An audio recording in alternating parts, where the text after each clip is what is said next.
प्रथम थर पर ओडिशा रे बीजेपी सरकार गढ़ा जाऊँगी। एमध्य मुख्यमंत्री चेहरा किए हेबे ताकू नहीं चर्चा जोर धरछि।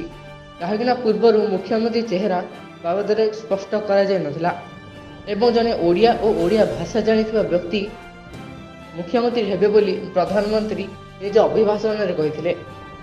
यापर अधिक आलोचना करने आम सहित जोड़ी होती वरिष्ठ सांबादिक मनोरंजन मिश्र। सर आपण को स्टार ओडिशा न्यूज को स्वागत। ओडिशा रे नुआ मुख्यमंत्री किए हेबे ताहाकु नहीं सबरे चर्चा। आपण को अनुमान कौन किए होई पारंती नुआ मुख्यमंत्री? धन्यवाद। आपण मान तो देखुचंती आपण जेमती जने सांबादिक मु भी सेम जने सांबादिक मु भाबुची मुख्यमंत्री किए हबो एपर्यंत निष्पत्ति हेइनी। गत संध्यारे मु मनमोहन सामल ओडिशार राज्य भारतीय जनता पार्टी राज्य मुख्य सहित कथा होउतली। से मध्य एपर्यंत निश्चिंत नांती जे केंद्र सरकार केंद्र जो Bharatiya Janata party parliamentary board अच्छी तार निष्पत्ति कौन होउची। तो ओडिशार नेता माने दिल्ली जाउछंती किंतु जहाँ जना पड़ुची ये जो रेस चली मुख्यमंत्री ये हेबे से धर्मेंद्र प्रधान आगे अच्छंती। धर्मेंद्र प्रधान यथेष्ट प्रशासनिक अभिज्ञता रही 10 वर्ष धरी से केंद्र सरकार गुरुत्वपूर्ण मंत्रालय मंत्री थिले। अन्यान्य विभाग मध्य थिला किंतु आपण जानिछंती पेट्रोलियम विभाग एवं शिक्षा विभाग दुईटी गुरुत्वपूर्ण विभाग। आ सहित से इस्पात मंत्री थिले एवं भारत वर्षर बड़ बड़ प्रकल्प सहित तांकर गोटे प्रत्यक्ष संपर्क रही। ये जो प्रकल्प गुड़िक से सभा क्षेत्र में माने आरंभ हवा एवं तार कार्यान्वयन क्षेत्र में तांकर गोटे बड़ अभिज्ञता रही। किंतु वर्तमान समय भारतीय जनता पार्टी जो संकट रे अच्छी दिल्ली रे से संकटटी होची संख्यार संकट। भारतीय जनता पार्टी आपण जानिछंती जे मैजिक नंबर अच्छी एकाकी बीजेपी से मैजिक नंबर टच करि पारिनी। तेणु जेहेतु धर्मेंद्र प्रधान जने एमपी अच्छंती तांकर गोटे सीट को यही परिस्थिति रे लूज करबा पई चाहिबे नाही भारतीय जनता पार्टी जो माने अच्छंती शीर्ष नेतृत्व। तेणु ए क्षेत्र रे धर्मेंद्र प्रधान को नहीं कौन निष्पत्ति निया जाउची निश्चित भाव में आम अपेक्षा करवा कथा। कि आम देखु से बेस सक्रिय थिले गत निर्वाचन में किंतु जेहेतु से सांसद बनी से ओडिशार मुख्यमंत्री हेबे कि नहीं ता एक बड़ प्रश्न। गिरीश मुर्मू को कथा तो चर्चा चली सोशल मीडिया रे। गिरीश मुर्मू सीएजी अच्छा controller and auditor general of India. तेणु तांको कथा को एइथिपाई विचार को निया जाउछि गुजरात रे नरेंद्र मोदी अति निकटतर थिले एवं वर्तमान आम देखुचे बहुत बड़ बड़ पदवी रे रहिलेनी जने भल प्रशासनिक ऑफिसर भाव में तांकर ना रही।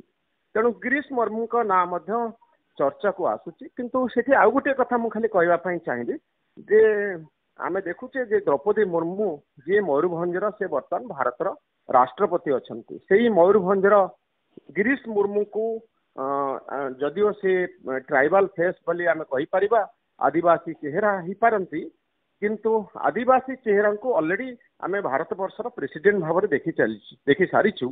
तेणु ए क्षेत्र रे रिपीट करबा पई आदिवासी जनजाति लोकंकर प्रभावित करबा पई जे एई भली गोटे अटेम्प्ट रे हबो ए कथा ऊपर मत विमत रही।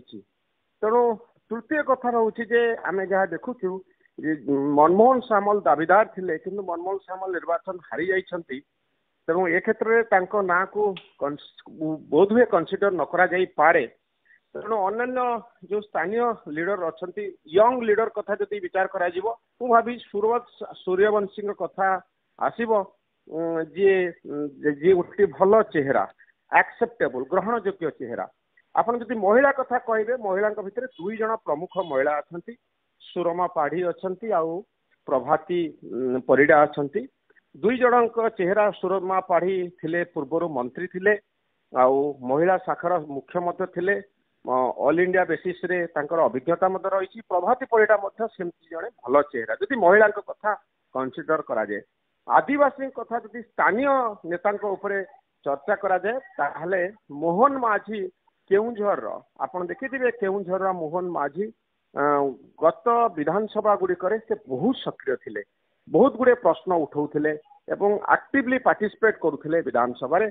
तेणु ताको ना मध्य चर्चा को आसी पारे। ये सबू छाड़ीदेले आपण जदि कनक वर्धन सिंहदेव कथा कहती, पाटनागढ़ विधायक जे पूर्वर मंत्री थिले, तांको पत्नी संगीता सिंहदेव सांसद अछंती, तेणु तांको ना मध्य विचार को निया जाई पारे। तेणु ये निष्पत्ति निश्चित भाव में अप्रत्याशित हम। आमे जा भावु जा चिंता करू खबर कागज रे टीवी रे जहां संपर्क आमे आलोचना करू से जे मुख्यमंत्री हेबे ये कथा को ग्यारंटीर सहित कहीहबनी। भारतीय जनता पार्टी बहु कथा भाविकी ये निष्पत्ति नब। आप देखु नवीन पट्टनायक भली व्यक्तित्व ओडिशा रे 24 वर्ष धरी मुख्यमंत्री थिले। तेणु गोटे चेहरा सेमती आनिबा पई पड़िबो जे अंतत लोक भाविबे जे ये जने हेवी वेट नेता। एभली गोटे धारणा लोकंक भितरे तैयारी करिया पई पड़िबो ना नवीन पट्टनायक चेहरा को मैच करी सही भली आउ जोड़े व्यक्ति को मुख्यमंत्री करा जाई पारे। ए कथा मध्य कंसीडरेशन को आसीबो। आउ केतोटी फैक्टर को बर्तमान चिंता करिया पई पड़िबो भारतीय जनता पार्टी को। भारतीय जनता पार्टी सबले आमे जानिछे स्वप्न तैयारी करे, स्वप्न तैयारी करे, नुआ आशा देखाए, नुआ भविष्यतर कथा कहे, नुआ ओडिशार कथा से कहे, ओडिया अस्मितार कथा कहे, ओडिया पुओ ओडिया झियो मुख्यमंत्री हेबे एई कथा कहे। एवं वर्तमान समय जो चैलेंजेस आसुची, वर्तमान आप देखिए भारत वर्षर अनेक जगार जो माने जो जगार आम भारतीय जनता पार्टी सरकार देखुचे से सब चैलेंज आसुची। तेणु स्थानीय नेतृत्व को गुरुत्व दे जड़े भल व्यक्ति को रखिले जे ओडिशा रे भारतीय जनता पार्टी को गोटे दीर्घस्थायी व्यवस्था भितर रखिपारे। मन करंतु अनेक समय सरकार आसंती सरकार पलांती एवं केवल मोदी को ना नहीं आमे कहि परिबा नै जे गोटे दल सबुदिन बंची पारिबो। स्थानीय नेतृत्वर मध्य आवश्यकता रही। ओडिशार जड़े भल नेता आपण देखिथिबे बीजेडी जेतबळे इलेक्शन प्रचार करथला सेतबळे चैलेंज करथला आपनकर मुख्यमंत्री चेहरा किए। तो ये प्रश्नर उत्तर आम जमी देखुचु योगी आदित्यनाथ अच्छा उत्तर प्रदेश रे जमती गोटे गोटे चेहरा गोटे अति बोधे उत्तर प्रदेश हूँ से राज्य जो लोक आगुरी जानते योगी आदित्यनाथ मुख्यमंत्री हेबे, किंतु अप्रत्याशित भाव में आप देखिए गत किछि वर्ष धरी बीजेपी रे आपण नुआ नुआ चेहरा सब देखुचंती। जो चेहरा जो व्यक्ति को आप खबर कागज रे पढ़ी नथिबे, टीवी रे देखि नथिबे, सेही भली व्यक्ति माने बर्तमान अनेक राज्य रे मुख्यमंत्री अच्छा। तो ये जो ढांचा भारतीय जनता पार्टी पकईची से ढांचार पुनरावृत्ति ओडिशा रे हबो ना जड़े परिपक्व नेतृत्व को ए सुजोग दिया ये प्रश्नर उत्तर पाइबा को हेले आमको आउ किछि समय अपेक्षा करिया पई पड़िबो। देखंतु वीके पांड्यान को नहीं बहुत गुडे कथा उठुची सोशल मीडिया रे, तांको विरुद्ध रे अनेक गुडे पोस्ट आसुची। इलेक्शन जितिबा और हारिबा गणतंत्रर गोटे साधारण नियम। ये साधारण नियम को आपण मु वीके पांड्यान मुख्यमंत्री नवीन पट्टनायक समस्त सम्मान दवा दरकार। जदि जनमत बीजेडी सपक्ष रे गला नहीं श्रीयुत वीके पांड्यान जेहेतु प्रेस रे सबु बेले तांकर मुह आमे देखुथुलु टीवी रे सोशल मीडिया रे तांको नै चर्चा होउथला, लक्ष लक्ष लोक तांको कथा सुनुथिले, तांको हुए तो रिजेक्ट करि थाई पारंती। किनु तांकर प्रथम ड्यूटी होउची लोक जो मानक सहित से कथा होउथिले अर्थात निजर वार्ता पहुंचौथिले सेही लोक मानक उद्देश्य रे गोटे वार्ता दबा। से वार्ता की बर्तमान मिसिंग अछि। जड़े इलेक्शन में हारला परे कौन पूरा पूरी साइलेंट ही जिवे? ये कौन गणतांत्रिक व्यवस्था? हारुथिबा नेता माने मध्य तांकर कथा कहती जनमत को आमे सम्मान दउचु, आमे पुणी चेष्टा करिबु ओडिशा लोकंकर विश्वास भाजन हवा पाई, पार्टी पुणी काम करिवो, वर्कर माने पुणी काम करिवे। एई भली गोटे कथा कहबा पई के वीके पांड्यान को मना करछि? काहे कि एई भली कथा आमे सुनुनु? तो प्रथम काम थिला जे जो मीडिया हाइप आपण को नहीं तैयारी हेतिला आपण तुरंत लोकंक सहित संवाद करिवे, लोकंक सहित कथा हेबे, लोकंक पाखरे निजर वार्ता पहुंचेबे। ये हूँ गोटे राजनेतार धर्म। जेहेतु प्रशासन रु से आसिछंती एवं राजनीति रे तांकर बहुत गुड़े अभिज्ञता नहीं, गणतंत्र ये साधारण नियमटी को जेहेतु से भूली जाउछंती, सेही दृष्टिकोण गोटे बड़ ଦ୍ୱନ୍ଦ୍ୱ ତିଆରି ହଉଛି ସାଧାରଣରେ। ପାଣ୍ଡିଆନ ବାବୁ ଗଲେ କୁଆଡେ, ସେ ଜଣେ ବ୍ୟକ୍ତି, ସେ ଯେକୌଣସି ଜାଗାକୁ ଯାଇପାରିବେ, ସେଇଟା ତାଙ୍କର ଅଧିକାର। କିନ୍ତୁ ଯେତେବେଳେ ବିଜୁ ଜନତା ଦଳ ସଂକଟରେ ପଡିଛି, ନବୀନ ପଟ୍ଟନାୟକ ଯେତେବେଳେ ଇଲେକ୍ସନ ହାରି ଯାଇଛନ୍ତି, ସେତେବେଳେ ପ୍ରଥମ କାମ ତ ପାର୍ଟି ଆପଣଙ୍କୁ ଦେଇଥିଲା, ଆପଣଙ୍କୁ ପ୍ରୋଜେକ୍ଟ କରିଥିଲା। ଆପଣ ତ ବୁଲି ବୁଲି ସମସ୍ତ ଜାଗାରେ ବିଜୁ ଜନତା ଦଳକୁ ଜିତାନ୍ତୁ ବୋଲି ଆପଣ ହିଁ କହୁଥିଲେ। ଯଦି ଜିତିଥିଲେ ଆପଣ ବାବା ନେଇଥାନ୍ତେ, ଆଉ ହାରିଲା ବେଳେ ଆପଣ ନୈତିକ ଦାୟିତ୍ୱ କାହିଁକି ନେବେ ନାହିଁ ଯେ ହାରିବାଟା ପାଇଁ ମଧ୍ୟ ମୁଁ ଦାୟୀ।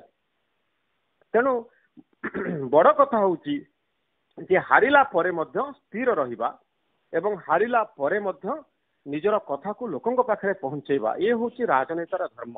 ଲୋକ ଘୃଣା କରିପାରନ୍ତି, ଲୋକ ଭଲ ପାଇପାରନ୍ତି, ଏ ସବୁ ଗୋଟିଏ ସାଇକେଲରେ ଚାଲିବ। ସବୁବେଳେ ଯେ ଲୋକ ଆପଣଙ୍କ ସାଙ୍ଗରେ ରହିବେ, ସବୁବେଳେ ଯେ ଲୋକ ବିଜେଡିକୁ ଭୋଟ ଦେବେ, ଏ ଗ୍ୟାରେଣ୍ଟି କିଏ ଦେଇଛି? କାହିଁକି ଆମେ ଭାବୁଥିଲେ ଯେ ସବୁଦିନ ଚିରନ୍ତନ ବିଜୁ ଜନତା ଦଳ ସପୋର୍ଟରେ ଜନମତ ରହିବ ବୋଲି? ଜନମତ ପରିବର୍ତ୍ତନଶୀଳ। ଓଡ଼ିଶାରେ ନବୀନ ପଟ୍ଟନାୟକଙ୍କର ସୌଭାଗ୍ୟ ଯେ 24 ବର୍ଷ ଧରି ବିଜେଡି ରହିଗଲାଣି। ତେଣୁ ତା ମାନେ ନୁହେଁ ଯେ ନିରନ୍ତର କେବଳ ବିଜୁ ଜନତା ଦଳ ହିଁ ଏଠି ଶାସନ କରୁଥିବ। ଏ ପ୍ରକାର ଅହଙ୍କାର ରଖିବାଟା ମୁଁ ଭାବୁଛି ଭଲ ନୁହେଁ ଗଣତନ୍ତ୍ରରେ। ଗଣତନ୍ତ୍ରରେ ପରିବର୍ତ୍ତନ ଯେତେ ଆସିବ, ନୂଆ କଥା ସେତେ ଆସିବ। ବର୍ତ୍ତମାନ ଦେଖନ୍ତୁ, ନୂଆ ସରକାର ଆସିଲେ ନୂଆ ଦିଗରେ ଚିନ୍ତା କରିବେ। ପୁରୁଣା ସରକାର ଆସିଲେ ସେ ପୁରୁଣା କଥା ଭାବିଥାନ୍ତା। ତ ମଡେଲର ପରିବର୍ତ୍ତନ ହଉଛି ନା ନାହିଁ? ମଡେଲର ପରିବର୍ତ୍ତନ ହବାକୁ ବାଧ୍ୟ। ପରିବର୍ତ୍ତନ ହଉଛି ସବୁଠାରୁ ଚିରନ୍ତନ ସତ୍ୟ। ତେଣୁ ସେ ସତ୍ୟକୁ ଆମେ ସ୍ୱୀକାର କରିଦେଲେ ତ ଅସୁବିଧା ହୁଅନ୍ତା ନାହିଁ। ପାଣ୍ଡିଆନ ବାବୁ ଯୁଆଡେ ଇଚ୍ଛା ସିଆଡେ ଯାଆନ୍ତୁ, କିନ୍ତୁ ସବୁଠାରୁ ବଡ କଥା ହେଉଛି ନିଜର କଥାକୁ ଲୋକଙ୍କ ଆଗରେ ରଖିବା, ଟ୍ରାନ୍ସପାରେଣ୍ଟ ୱେରେ, ସ୍ୱଚ୍ଛତାର ସହିତ ରଖିବା। ଏ ହେଉଛି ଜଣେ ନେତାର ଧର୍ମ। ଧନ୍ୟବାଦ। ମନୋରଞ୍ଜନ ମିଶ୍ର ବରିଷ୍ଠ ସାମ୍ବାଦିକ ଫୋନ୍ ଲାଇନରେ ଯୋଡ଼ି ହୋଇଥିଲେ। ଏବେ ଅପେକ୍ଷା ରହିଛି ବିଜେପି ନିଜର ନୂଆ ମୁଖ୍ୟମନ୍ତ୍ରୀଙ୍କ ନାମ ଘୋଷଣା କରିବ। Bureau report, star Odisha news.